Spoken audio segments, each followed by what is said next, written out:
Athens, Georgia, the classic city, home of one of the busiest music scenes in the Southeast. Venues ranging from the Georgia Theater to the 40 Watt host bands from near and far every night of the week. But where did this music scene get started, you may ask? To find the answer, I sought out help from local music guide Paul Butchart. As we began to talk, I discovered that UGA played a rather significant role in building the music scene that we see today, tracing back to the early days of Greek life.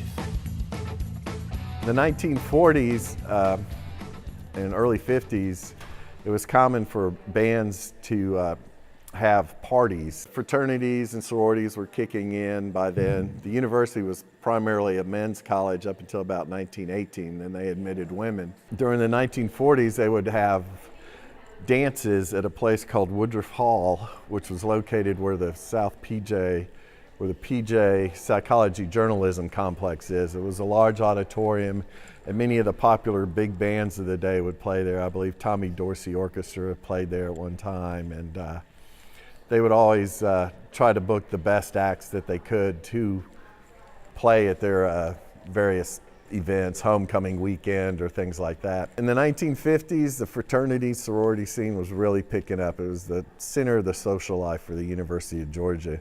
So fraternities were having bands play every weekend. In 1959, the Dave Brubeck was scheduled to play at the University of Georgia.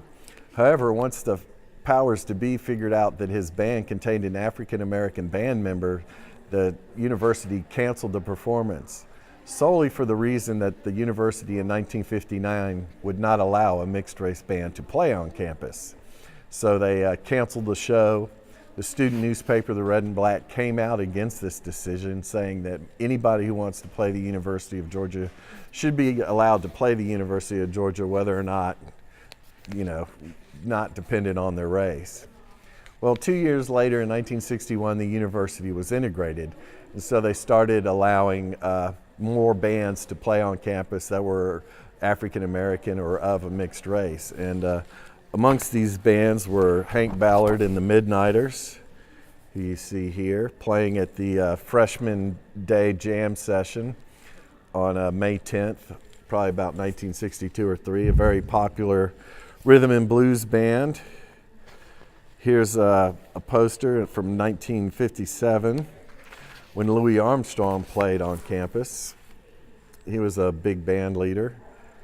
And then here we also have a poster for a Greek Week concert. Greek Weeks were a very popular time for there to be concerts back in the day.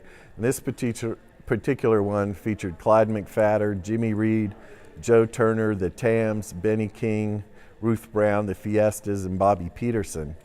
This is a $4 concert, and I was speaking on Athens music history to some incoming freshmen one day, and I said a concert like this would be like going to see Beyonce and Kanye West for $2 somewhere. That's how popular these bands were at the time in the early 1960s. The music scene, since there was some of this racial separation at the time, a lot of some of these fraternities wouldn't want African American bands playing in certain positions, so a lot of local musicians in Athens started putting bands together to play music for the fraternity and sorority events.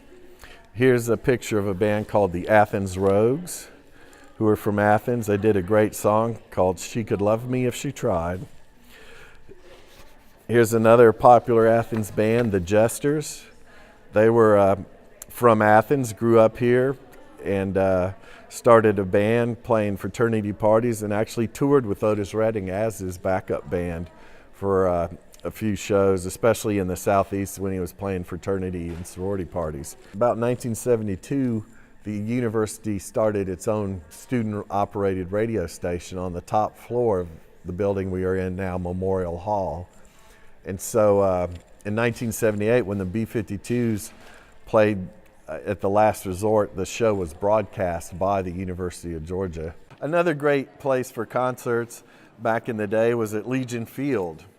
And here's a poster from 1981 when the swimming pool cues from Atlanta played at Legion Field with the Side Effects opening. The Side Effects was the band that I played in, and our claim to fame is that when R.E.M played their first show, we opened for them playing our first show. So we kind of have a camaraderie. But at that time, you got to realize that the new wave music scene was only 40 or 50 people before R.E.M. sort of picked it up. It was a real small crowd of people that shared a common interest in the new wave music that was coming out of England at the time. The Jam, the Police, Sex Pistols, the Ramones, Dead Kennedys, all this music. We were all really fond of it, but not many other people were. What's interesting to note that prior to a certain point, say 83 or so, most of the bands that came out of the Athens music scene were students. About 1984 or so, as things started picking up, a group of students moved into the dorms at, I believe it was Myers Quadrangle.